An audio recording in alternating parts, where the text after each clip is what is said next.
મારો ભાઈ નથી પાડી દો બેન લુગડા બે ગાડી કાઢી પણ બહુ એટલી હેરાન કરે માતાજી બાપા સીતારામ ગુડ મોર્નિંગ કેમ છે બધા મજામાં તો અત્યારમાં 10 વાગ્યા છે આપણે 10 વાગીને જાગીને નાસ્તો કરીને અત્યારે બ્લોગ શરૂ કર્યો છે અમારા ફઈ ઘરે આવ્યા છે ને એટલે રાડ્યું નાખે છે જોજો મને કે માર બાન ઘેર વ્યા જાવી કે મને કે માર બાન ઘેર વ્યા ભાઈ તમે કહી દે ને માર છોડી કરને તમે છોડી મને કે મને ભાવ વાગેલા કપડા ધોવાવી જવો ઈ એટલે થેલી લઈને આવી એના બે જોડી કપડા લઈને આવી નાવન બાકી હતું તે રાસ કે ન્યા તક ઘેરે જઈને નાઈ નાખજે જાય પાણી કેવું આવે છે જો ફઈને મોકલી દીધા કપડા ધોવા તે ના ના હું આવતી જ હતી પણ થોડું કામ બાકી હતું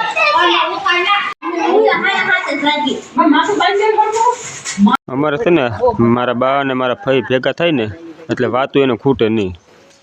કાબા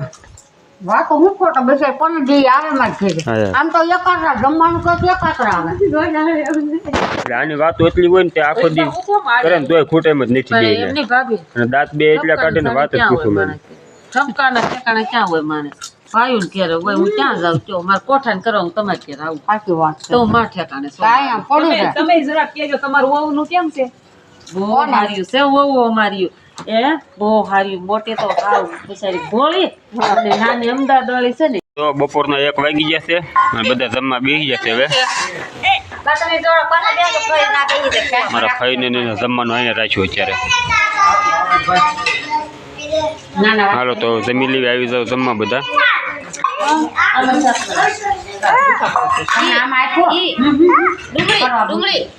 જો 5 વાગી જાય ને ત્યાં મેડમ ભૂખ લાગી ને એટલે ભૂંગળા લઈ આવ્યા ઊંચું કે આવું ઊંચું દેહમાં ખાવાનું મજા આવે એમ કે કા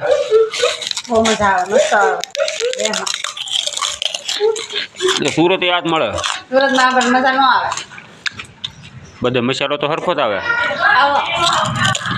તો આપણે ભૂંગળા ખાઈને ફઈને ઘરે આવી ગયા છીએ અહીંયા ફઈને ઘરે આપણે જમવાનું છે અત્યારે સુરત જવાનું છે અને આપણે અહીંયા મિત્ર છે એને સ્પેશિયલ મળવા આવ્યા છે અહીંયા દેવ મકવાણાને સબસ્ક્રાઇબર છે તમારા સત્તુ મકવાણા છે અત્યારે નોકરી ઉપરથી રજા ઉપર આવ્યા છે આર્મીમાં છે એટલે આપણે હમણાં મળીને પછી આવીશું ઘરે આવી ગયા છે જોઈ હું બનાવે છે રોટલીનો લોટ બંધાય છે તો અને હા ભજીયા બનાવે ભજીયા ખવડાવના વાહ કાંઈ નહીં સુરત આવી તો ભજીયા ખાતા હતા એમાં હું તો ફાઇનલ આપણે અત્યારે સુરત જવા માટે નીકળી ગયા છીએ બસ આવી ગઈ છે આપણે સાંઈ દર્શન બસ છે પરવડીથી બધા આવી ગયા છે અમારે 8 જણા છીએ મેં વાળા જવો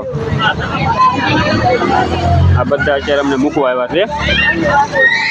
તારાબેન ધુવીબેન ચિરાગભાઈ રાગુભાઈ બી છે અમારી પાસે